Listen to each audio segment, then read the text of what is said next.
which for certain supporters might be a welcome relief. It's likely good news for the EFL. The tension between them and the Premier League over a fair financial deal has been increasing in recent years. As it stands, talks have broken down. The Premier League backed out of recent negotiations, but the regulator will have the power to force through a deal, meaning more money for clubs lower down the pyramid. Now, this might sound simple, but in reality there's concerns this will open a legal can of worms, which could result in messy court cases involving the Premier League and the regulator. Parachute payments will be brought under the control of the regulator too. If they reduce them, it could mean a wider variety of clubs securing promotion to the top flight, but critics reckon it'll just mean the gap between the Premier League and EFL actually widens, as promoted clubs won't get as much money, which should normally be used to buy better players so they can compete. And current Premier League clubs have said if there were no parachute payments, they'd actually invest less, which would harm the quality of the top flight. And if clubs don't invest, then you'll get exactly what the EFL don't want, which is the same three clubs going down every year. And remember when Cardiff's owners changed the club's colours and badge? Well, in future, fans will have to approve any major changes to their club's heritage. Now that might all sound great, but do we really need it? Some say the downfall of Reading and Bury is an exception, not the rule. So as a whole, the most successful footballing pyramid in world football doesn't need regulation. They say it scares investors who can help grow the game. If those investors go elsewhere, well, the Premier League may no longer be the destination for the best players in the world. And others, well, they just don't trust politicians to appoint truly independent people to regulate our game.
morning. How are you doing? Welcome along to Early Sports Breakfast. Katie Shanahan with you this Wednesday morning. Good to be back. Spent the summer out in Switzerland, so it's been a long time since I've been back here on talkSPORT, but really happy to be back with the team and styling out the new dashing studio, which looks absolutely marvellous. We have got lots coming up in the show between now and 6 a.m. before we build up to talkSPORT Breakfast with the brilliant Alan Brazil and Ali McCoy's with you this Wednesday morning.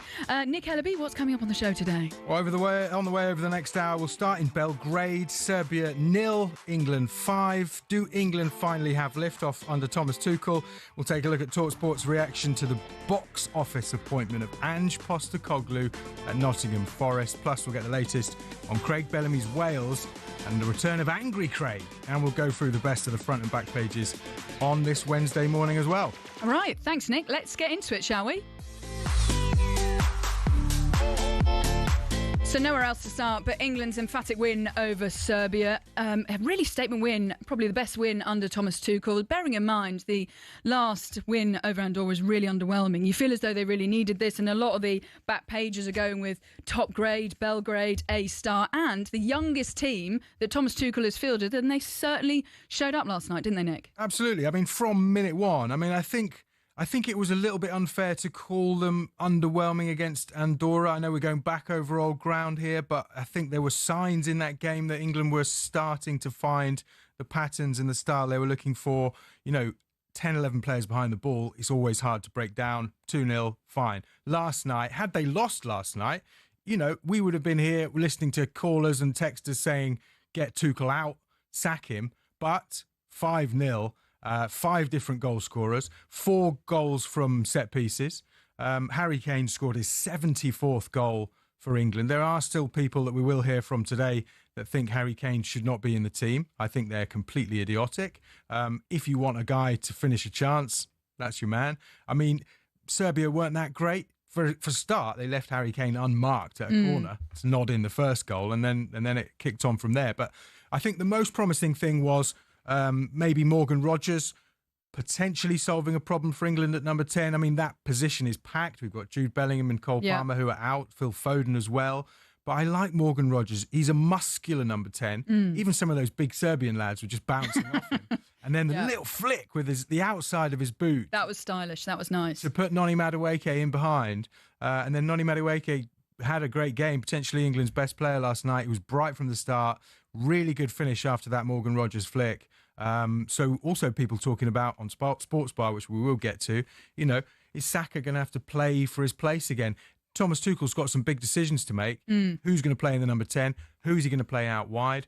Rashford did look bright when he came on, and a very, very cool penalty at the end. Yes, so just picking up on a couple of those points, because you've kind of done all of them. So I was going to say about the wide areas for me in particular were where England really kind of flourished, and we saw the likes of Noni Madueke. Bearing in mind, that's normally you would think Bukayo Saka's kind of role, he's not there. Well, Noni Madueke, even in the last game, he's playing for Arsenal this season. I think the wide areas for me, I thought Noni Madueke and Anthony Gordon were fabulous, and also posing Thomas Tuchel a massive headache, which is just what he wants as England manager. You've got the spine of the team. We found Elliot Anderson, also another youngster, really thriving with that opportunity. And you're kind of seeing a lot of these England under-21s that have won, a trophy for England before, really flourishing within the senior team. And I feel as though the spine, you've got Declan Rice, Elliot Anderson, there was a lot of, there was a lot of pressure on Elliot Anderson to kind of step up and deliver, and he's done exactly that in the last 2 games. Yeah, it seems like every time Elliot Anderson's asked to do something difficult, he does it with the sort of minimum of fuss. He's very much all action. We've got Adam Wharton to come back as well. Yeah, that's very true. But what do you think? Do you think Saka's place in the England team is under threat? I think it's a really competitive position out on that right-hand side. You've got to remember that we've also got Trent Alexander-Arnold, you've got Cole Palmer, you've got Bukayo Saka, Jude Bellingham. For all of these players watching England's performance last night, bearing in mind it was 5-0 and it was the hardest one that England are going to face in this qualifying campaign, to blow Serbia away like that, I think it was a statement win. It was what Thomas Tuchel needed, and it got everyone sitting up thinking, right, it's not boring England. I'm not going to be falling asleep on the sofa, which I have done when I've watched England games. Oh, yeah. Now this is really exciting, and ahead of World Cup, this is what you need. You need the momentum. And I suppose the situation is this the blueprint going forward? I think it is. Look, so it's basically England lined up in a kind of a 4-5-1, but Morgan Rogers was really, playing quite close to Harry Kane, Noni Madueke and Anthony Gordon both getting in behind. Without the ball, sort of 4-1-4-1. Serbia had nothing. Actually, looking at my notes here, like the only real spell of possession that Serbia had was between 15 minutes and 20 minutes. They had about 5 minutes where they had a couple of half chances, but they didn't really have, I don't think they had one shot on target. They didn't. I was just looking at the stats. 0 shots on target, which is a real testament to England's defence as well. One slight concern is that Pickford, he had nothing to do all night and he almost got himself into a bit of trouble by, he should have just played a simple pass, but instead he tried to do something a little bit elaborate, and that almost gave a chance away to Serbia. And that's the kind of thing that, in a tight game in a tournament could cost you a place in the next round. But, I don't think Pickford's place in the team is up for debate. And actually, it was a vibrant performance, and it's a difficult place to go. You had that mad 240 metre walk through the tunnel. Yeah. I don't know if you saw them they come out into a car park, which looks proper like, tin pot. And they're out there next to all the buses, and then they go through that 240 metre tunnel. Which is amazing, by the way. If you haven't seen it, it's basically it's like surrounded with graffiti throughout the whole of the tunnel. Yeah. It's really hostile. You can hear the noise from the outside of all the fans, and then they have to do that long walk through the tunnel until they get to the end, and then they come out. I mean, they would have laser pens shone in their faces. Yeah. Ezri Konsa, I think, had enough and actually stopped playing, so that the game was stopped for a while. Also, the game was stopped for a little bit when the Serbia fans were fighting between themselves. Apparently, it was sort of pro and anti-government groups just kicking off. I mean, had they been winning the game, it might not have happened. But they're obviously getting a little bit upset, and lots of chants of Stojkovic out, the coach, who there was deafening calls for him to go at the end. So we're not hearing calls for Tuchel to go. We're hearing calls for the Serbian manager to go, and I think that just proves that no country are happy with their national team. Really. No, but I think this morning we are happy with Thomas Tuchel. And also what I was really pleased to see is we weren't playing backwards. It was always, right, for example, that Noni Madueke goal, it was from Jordan Pickford, fire it straight up, go direct, and then we can use the creativity of the wingers to just, at the pace of Noni Madueke to kind of just keep going and then chip it over the goalkeeper. Very cool. I think was very, very good, very coolly taken. So let's get more reaction, shall we, from talkSPORT. So Adrian Durham and Stuart Pearce were very impressed with England and the 4-5-1 formation under Thomas Tuchel. It certainly was. I mean, we wanted a performance with goals, up-tempo, and I think we got that. We had punch in the wide areas, which I think playing this formation is vitally important. I think that is the key to this formation. And the players will come away from both games and think to themselves, yeah, listen, we've had a good international break, and let's come back, and they'll be looking forward to coming back next month. The reality with England is, and you know better than anybody, the scrutiny is phenomenal. It's bigger than anything else. England is bigger than anything else. Whatever anybody says when they say club before country and all that, whatever England do is monitored so closely. And so therefore the scrutiny is there and the criticism is there. And sometimes that criticism is understandable. When England play badly, people will say, I think England have played badly. When they play brilliantly like tonight, guess what they're going to say? They played brilliantly, I want more of that. You can't always replicate that. But this was a big statement, I think, from Thomas Tuchel, wasn't it? I think it was a big statement in regard to the pressure that the team and the manager were under in some ways. I think Tuchel's been around the block long enough. I listened to him in his press conferences as we did last night, and he's been around the block. He understands the game. He don't get too excited or downcast. I don't think he's that way inclined. But they went into the game under a bit of pressure in a hostile environment, and they've come away with a 5-0 victory. That takes some doing, Aid. Well, after the game, we caught up with Thomas Tuchel, who told us that having 5 different goal scorers is a reward for his squad's hard work. It just comes if you play selfless football, if you get your blocks right, if you get your runs right, if you get the delivery right and set pieces, which we did, and if you stay if you attack from your positions and you respect your teammates' spaces and if you show the hunger and the determination that it needs to score, then we will be able. Harry plays himself very selflessly, and it's another detail. It's brilliant, but honestly, I cannot care less if Harry scores in the next 5 by himself. I think is a problem we would love to have. Well, our England correspondent, Faye Carruthers, asked the captain, Harry Kane, if England showed the identity that they've been searching for under Thomas Tuchel. I think so. I think the way we pressed, we really put them under pressure. And that's what we wanted. We wanted to take the game to them. We know physically we're in a really good place. When we had 1v1s in the match with our wingers, with our number 10s like Morgan, they can cause a lot of problems, and that's exactly what happened. So, there's going to be games where we'll play different opponents and different styles, but ultimately that's how we want to play. We want to play on the front foot. We have the players to do it, we have the physical attributes to do it, and hopefully today was just the start of many more performances like that. Well, on Sports Bar last night, Jason Cundy and Jamie O'Hara debated whether Bukayo Saka gets back into the England squad after a stellar performance on the right from his Arsenal teammate Noni Madueke. Now, Saka starts for me, right? But the lot can happen between now and the end of the season. Does Saka start? I think Saka does start. I know he's a brilliant football player, and this is not but Madueke, Yeah. He's very direct, and I like that at international level when you've got a player who will just go at you or run in behind you. Saka likes the ball to feet. I mean, he's brilliant with it. Madueke is. I like him and Gordon. It's a lot to like. I like the way they run in behind. I like the way they're direct with the ball. That they'll go at players, and I don't know. They played tonight. I saw a bit of freedom. Right, well, you can give us a call, 03717 223344, to have your say on whether Bukayo Saka is going to have to play his way back into the England starting 11 after Noni Madueke's influential night in Serbia. I think it's always good to have that competition out on the right-hand side. Plenty of players still to come back into the fold, and fair play to Madueke, who's taken his opportunity very well in back-to-back games. What you can do is you can WhatsApp us on the number as well, 03717 223344. Or you can text the show as well. We'd love to hear from you. 81089. We want to hear from you on Early Sports Breakfast this Wednesday morning. Good to have your company as you wake up. Hopefully it's a nice sunny day out there today.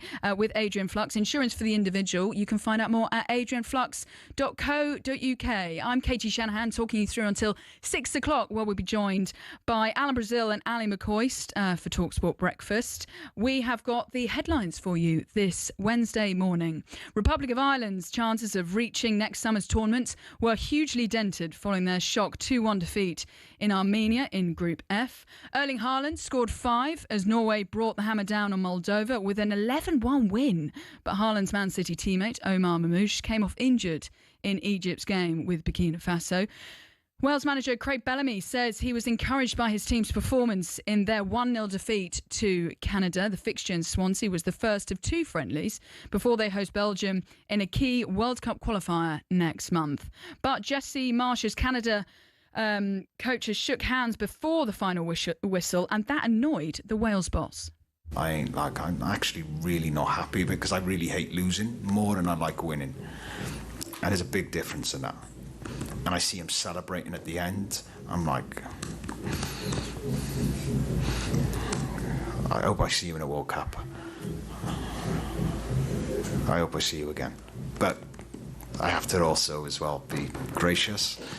Thank Jesse for shaking his coach's hands before the final whistle. I have to get used to that. I don't want to get used to it.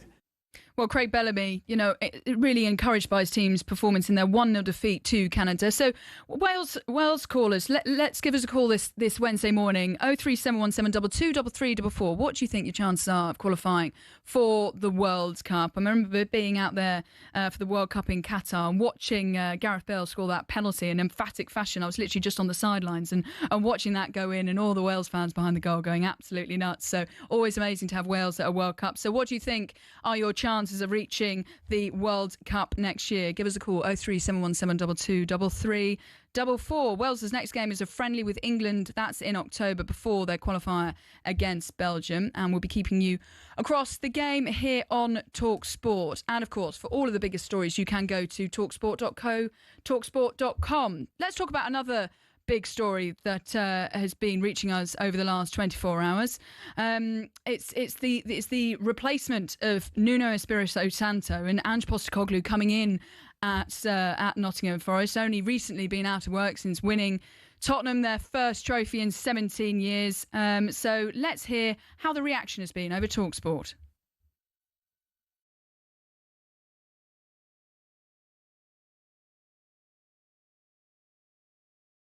to avail the world of his personal relationship with the owner, it was inevitable. I said to you at the time, I think in the studio, that's him gone.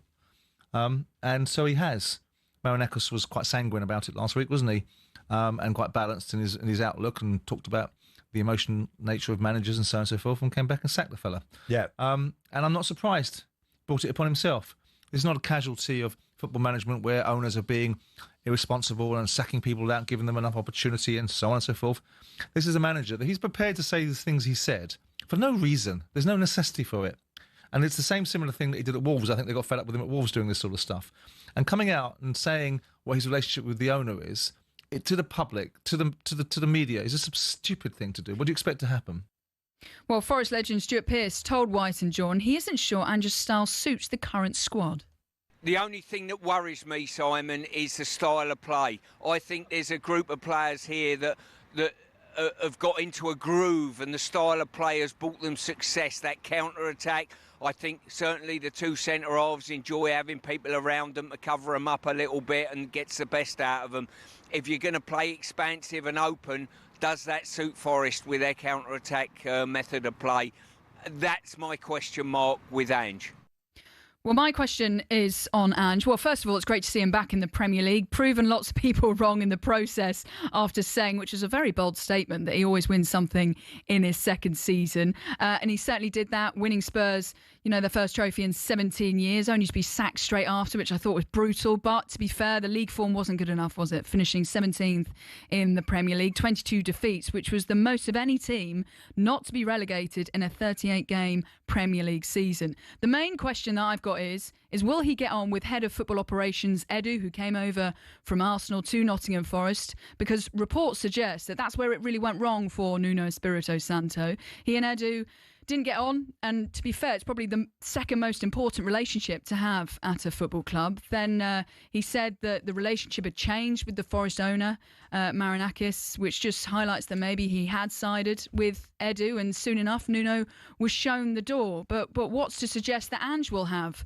a better relationship with Edu? Will he mind having less power when it comes to transfers in terms of the January window coming up? Marinakis and Postecoglou, we're seeing in a number of the papers, kind of went for dinner over the summer, shared a bottle of wine, and they look very cosy there indeed. So has this been a long time coming? But it is certainly good to see Ange Postecoglou back in the Premier League. I've always enjoyed his press conferences over the time he was at Spurs. But also, it's actually sad to see Nuno go after all he's done for the club. He took Forest into Europe for the first time in 30 years, beat Liverpool at Anfield, you may remember, first time in 56 years he did that, and also beat Manchester United at Old Trafford the first time in 31 years, and then again at home. So great games, great counter-attacking team. So it's interesting to see how that will feel, how that style will fit with Ange. But plenty more to come on this, and delighted to say that Nick Ellaby is back alongside me to talk through the back pages. Where do you want to start? Yeah, well, away from England's resounding win in Serbia, this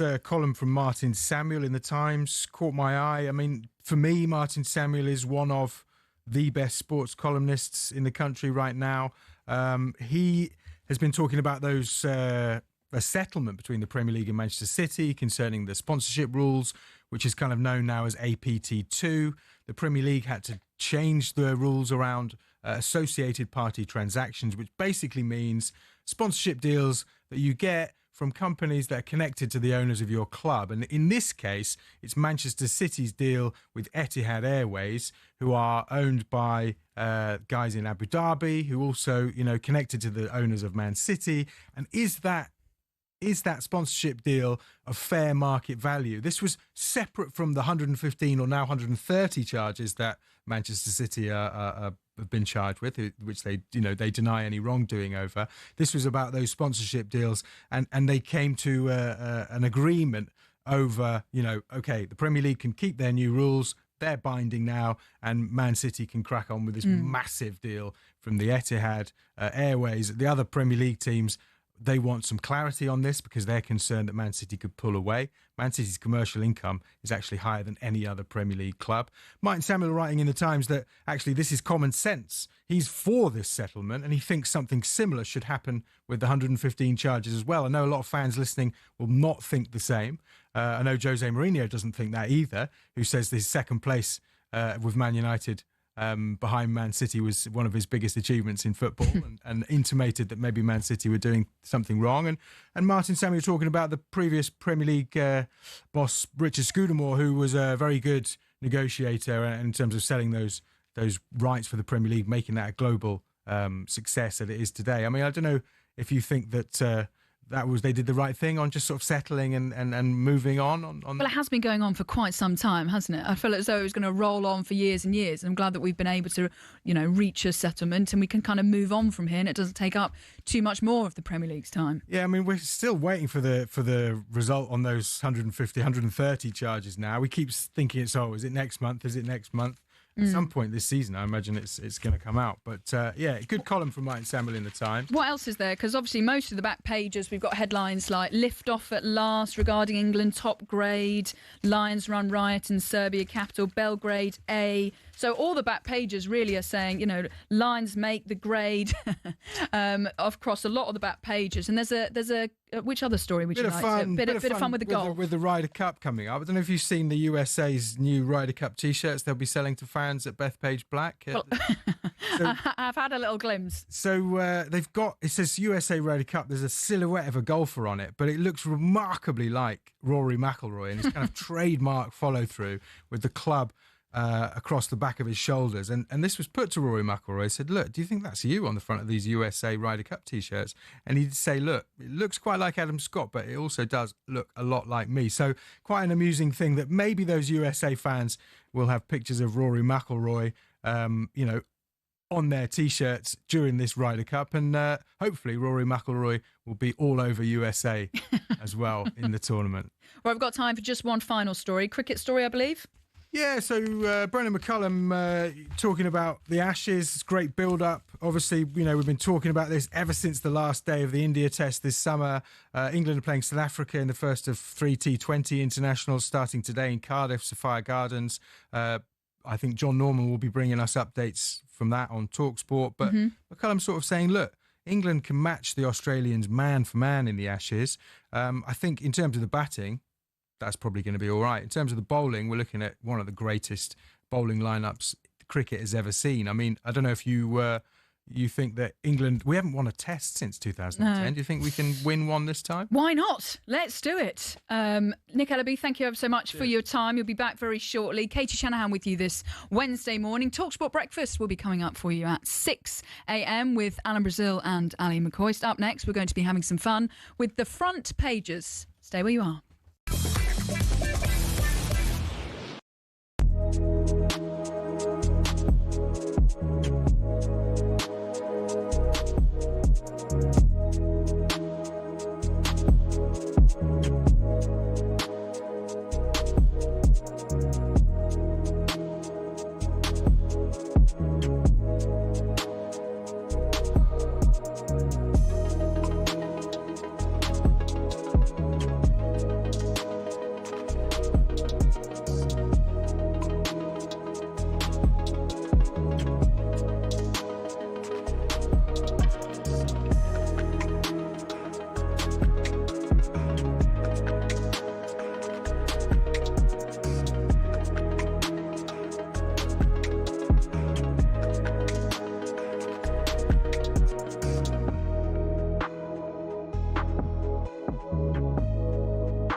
every good signing a club makes, there's bound to be a few that don't work out.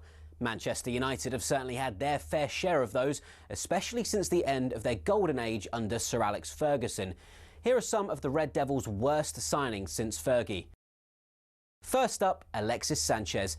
He'd averaged almost a goal every 2 games for Arsenal, but in his 45 matches for United, he only bagged 5.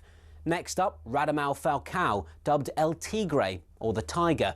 But at Old Trafford, he was a little more pussycat, to be honest. All the Colombian managed in 29 games was 4 goals. Moving on, things couldn't have gone worse for Jadon Sancho at United, with just 12 goals in 83 games. And it all ended after that very public spat with then-manager Erik ten Hag. Next, Ten Hag probably thought he was wise in sticking to what he knew when he brought in Antony from former club Ajax. But the £86 million Brazilian has really not been able to hack it in the Prem. The curse of the famous number 7 shirt has also had its share of victims. As well as the aforementioned Sanchez, Memphis Depay found he couldn't follow in the footsteps of Ronaldo, Cantona, Beckham and Best. He netted just 7 in 53 appearances. And those are just a few examples. To be honest, the list could go on and on. Unfortunately, that's probably why Man United haven't won the title for over a decade, and why it might take a few more years before they're in contention again.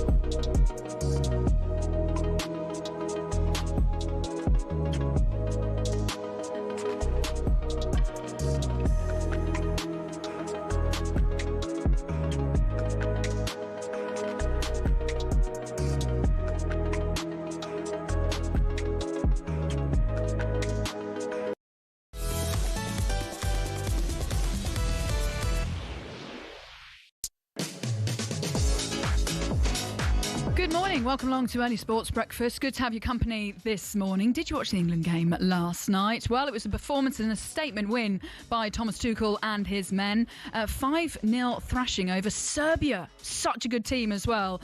So give me a call. What impressed you most about that England performance? Really entertaining. 5 different goal scorers and just kind of puts you in the mood ahead of the World Cup next summer. So give me a call. 03717 2233 44. Katie Shanahan here with you this Wednesday morning, guiding you through until 6 a.m, where we'll be joined by Alan Brazil and Annie McCoist for talkSPORT Breakfast, with a fun show coming up this morning. This is Early Sports Breakfast with Adrian Flux. Get a tailor-made quote for your commercial vehicle. Search Adrian Flux, insurance for the individual.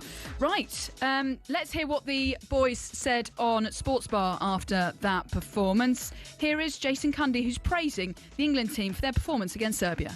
Do you know what was also really pleasing is that individually there are some players there, and we're going to talk about them at length. Rodgers and Anderson, for me, they may well solve a bit of an issue, because everyone was talking, and rightly so, who's going to play alongside Rice? Wharton was injured. We don't have that natural playmaker. But Anderson, I'd love to hear from Newcastle and Forest fans who've seen far more of him than I do. I don't remember seeing him play that role. Mate, now, I'm sure he has. He was very good. He was excellent. Moved Rodgers quick, playing in the 10 role. Influencer up top, his link-up play with Kane. Between the three of them, that spine, Anderson, Rodgers and Kane, I thought were the link-up play, the telepathy between them. And the wide men, I thought Madueke was excellent. Direct. I really liked about problems. Anthony Gordon Madueke well. tonight. I mean, Direct. all over. Concert and Gehi at the back, that could well be the partnership. Yes. That could well be what he ends up with. James at right back, almost certainly if he stays fit. Do you agree with the boys? Give me a call, 03717 223344, to talk more about England's performance last night. And if you're feeling slightly more optimistic ahead of the World Cup next summer. Interesting about Elliot Anderson. I remember watching him when it was interesting, he was at Nottingham Forest, and then he went out on loan, you may remember, to Bristol Rovers. I remember watching him at Bristol Rovers and just thinking, this player has real talent. He went away on loan, did a lot of a lot of building as a player. Then was obviously he started at Newcastle. That was it. And then Eddie Howe said he needs more playing time. He went out to Bristol Rovers and then came back really improved. And then obviously at Nottingham Forest as well. So really pleased to see Elliot Anderson just thriving in that England role. And was he actually the key ingredient that we've wanted for some time? That kind of deep six role, working alongside with Declan Rice as well. So give me a call and see what you think. How impressed have you been with Elliot Anderson in this England starting 11? 03717 223344. Here are some of the headlines you're waking up to this Wednesday morning. Bolivia have kept their hopes alive of qualifying for a fourth World Cup by beating Brazil 1-0 in the Andes. Venezuela are out. Bolivia now face a playoff to reach the USA, Mexico and Canada World Cup next summer. England's cricketers will hope to get their T20 series against South Africa off to a winning start. That's in Cardiff this evening. The first of 3 matches at Sphere Gardens comes after their record 342-run victory in the final ODI in Southampton, although the tourists won the series 2-1. All-rounder Sam Curran is back in the side for the first time since last year's tour of the Caribbean, while opener Phil Salt has also been recalled. And the horse racing industry is going to go on strike today over the government's plans to harmonise tax on gambling online into a single rate. So it would increase the 15% paid by bookmakers on racing bets on the internet to the same rate as online casinos and games. Well, British Horse Racing Authority Chief Executive Brant Duché says there'd be huge financial implications for their industry. This is an existential threat for the sport. Our modelling, which has been done independently, tells us that over 5 years, the impact, the revenue impact into the sport would be circa £330 million. Right, now it's time for the front pages. It's a front page throwdown. Oh, what a move! The front page is first on the early sports breakfast. talkSPORT. And delighted to say that Nick Ellaby and the wonderful Amelia Beltrao are in the studio. Now, Nick, I'm going to let you have this one first because you actually put your hand up. How polite. What have you got for us? My mother brought me up the right way. Shout out to Helen if she's listening.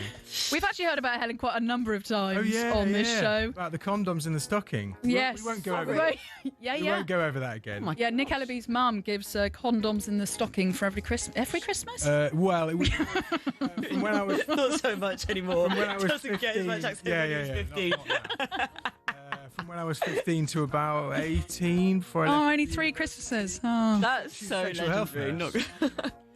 Anyway, I'm not here to talk about that. I'm here to talk about holidays. What do you think the favourite destination for Brits going on holiday is? Spain or Portugal? Well, exactly. That's what everyone The Algarve? thinks. But actually, according to the Daily Star, Brits are saying adios to Spanish holidays over the campaign against tourists because they're not happy about too many Brits over there. Now, Britain's holidaymakers are instead opting to visit the likes of Greece, France and Portugal. You are right. Italy is the top destination, 19% of Brits heading there. Greece second, America third, Dubai Dubai is getting very popular, isn't it? Yeah, and Portugal down in 7th after France and the Canary Islands, and the top 10 is packed out with Turkey, Canada and Thailand in 10th. Thailand in 10th? You strike me as someone that's been to Dubai. I've never been. Have you not? Never been. No. Why did I strike you? I don't know. Dubai? I also haven't been to Dubai. Lack of culture. You say I've got no culture. No, I'm not having this at 5:30. I actually was going to say classy bird, but there we go. Thanks, I'll take that one. Expensive taste. Yeah. Okay, right. You've redeemed yourself then. Okay, right. How drunk have you been on a plane before? Oh, very good question. Do you like to get drunk on a plane? Because I tried it once to go to sleep, and then I ended up drinking so much cheap whiskey, I had a tummy ache, and I felt awful. It was a long old flight. think you can't really feel the alcohol when you're that high up. Well, I think you can. I'm that person that goes, can I have a little bit more champagne? Yeah. And I go to the loo and I really am going for a bit more champagne. She goes, okay, only a little. Hang on, wait. Champagne, are you flying? You turn left when you get... I say champagne is probably Prosecco or Cava. Well, a cabin crew member turned up to board a flight and work 12 times over the limit. Apparently she was slurring, she couldn't stand on her feet, so naturally she had to be booted off the plane. 12 times is a significant difference. I'd love to know how drunk that is to get to that level and say, like, right, That's 12 times over the net. Not that I would. I was going to say, we've probably all been there We at probably one have. point in our lives. It's got to be about 12 pints, isn't it? Surely. Yeah. I haven't had that much since I did the Otley run. Have you ever done that? No, I have done it. I have done you? it. Dressed as a fried egg. Oh, wow. Yeah, we need to my see brother evidence, picked it photo had to be evidence of that. breakfast things, so he was dressed as I bacon. feel as though that's a fried big egg. costume. Is it quite wide? I literally wore a long sleeve white top and a yellow t-shirt on top. I really was okay, not. so it wasn't like the full No, circumference the of thing a is, I did it fried after egg. uni. My brothers were both younger at the time. They were both at uni, so I was like, I can't really be going post-uni. Really dress up as a fried egg. Amazing. Right, last story, please. Well, as Brits leave the country, we're suffering an invasion of the killer giant hornets. Millions of giant killer Asian hornets are on their way to invade the UK. Apparently, more than 500 nests were uncovered in Jersey. It's a bit warmer down there, so I think the hornets might like it. Each nest can contain up to 10,000 hornets, meaning 5 million could be buzzing their way over from the Channel Islands. You know what I think there? I think like Mummy Returns, and they're all like descending onto Britain. Do you know what I also hate about this month, particularly in September? Obviously, it's getting colder, darker earlier. It's the daddy long legs season. Oh, yes. End of this month, all the daddy long legs return. They're just pests. They just exist, and I don't know why. Also, the spiders. Have you guys had spiders in your house? I had a massive one the other day. I went onto my bed and I couldn't catch it in time. I took one out of my kitchen the other day, which is almost the size of my hand. Apparently, we inhale a spider at least 8 times in our lifetime whilst we're asleep. Is that apocryphal? I don't know. I've actually had a spider crawl down my face. What, whilst in bed? Yes. And then been like, how? And it was like from my forehead down my nose, and it was a big one. And then I was just like, how do I navigate this spider off? Can't really slap yourself my in the face, So can I you? kind of just tried to fling it off. I've hated Shimmy, a spiders little shimmy in bed. ever since my cousin Will sat me down to watch Arachnophobia when I was 8 years old, and I've not really liked, but I have to put them in a glass. I know what to get you for your birthday then. No. A little spider in a glass. Have you done that where you've put a spider in a glass and you've forgotten about Leave it, it and then husband or friend comes through and you go, oh yes, sorry about that. Leave my pet Huge spider alone. Spider underneath this glass. Chuck them out the window. Yeah, exactly. Well, guys, thank you ever so much. That was a lot of Thanks. fun. I now want to see photo evidence of this fried egg costume. I'm sure you dressed up in plenty of I other think I drew a wild fried egg on my costumes. cheek as well, so Yeah. I've slightly got into character. Amazing. Right, thank you guys. Right, coming up next here on Early Sports Breakfast, you'll get a chance to see Oasis in their last ever show and win a whopping £25,000.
morning, Kate Shanahan here with you on Early Sports Breakfast here on talkSPORT. We are playing Oasis because time is ticking with under 2 weeks to go. Enter now for your chance to win £25,000 and tickets to Oasis's final Wembley gig. It's our biggest competition yet. Don't look back in anger. Here's how to enter. 18 plus, UK excluding Northern Ireland. For a chance to win, text the word Oasis to 83338 and you're in the draw. Text costs £2 plus one standard network rate message. You must have the bill payer's permission. Or you can enter for free by calling 0330 880 338. All entries must be received by the 19th of September at 9 a.m. This is a talkSPORT limited promotion run on talkSPORT, Talk and Virgin Radio UK stations. Full terms and conditions at talksport.com. Oh, what a fantastic opportunity. Right. Good morning. Kate Shanahan here with you until Alan Brazil and Ali McCoist come through the door for talkSPORT Breakfast coming up at 6 o'clock. As for now, though, it's Early Sports Breakfast on talkSPORT with Adrian Flux. Get a tailor-made quote for your commercial vehicle. Search Adrian Flux Insurance for the individual. Right. Series 1 Traitors star and Liverpool fan, Faye Greaves, joined the Kickback Show and revealed which player she thinks would make the best Traitors. Listen to this. You're a big Liverpool fan. Yep. Can you tell us 3 Liverpool of the men's team, Liverpool men's players, which would make the best traitors? I mean, I'm putting Isak out there. Man. Well, that he's guy number don't one. care. We're going to have to, not as a negative, but he is going to be the one that everybody's spoken about. So, yeah, well, let's have him out there.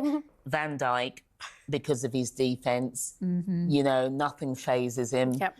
I would say, and Andy Robertson, to me, he'd be great. Really? Yeah, love Andy Robertson. Okay. He would be there as a traitor because he's not. He is steadfast. He's always the one that gives it his all. So I think he'd want to be competitive. Nice Scottish connections there to Yes. two players there.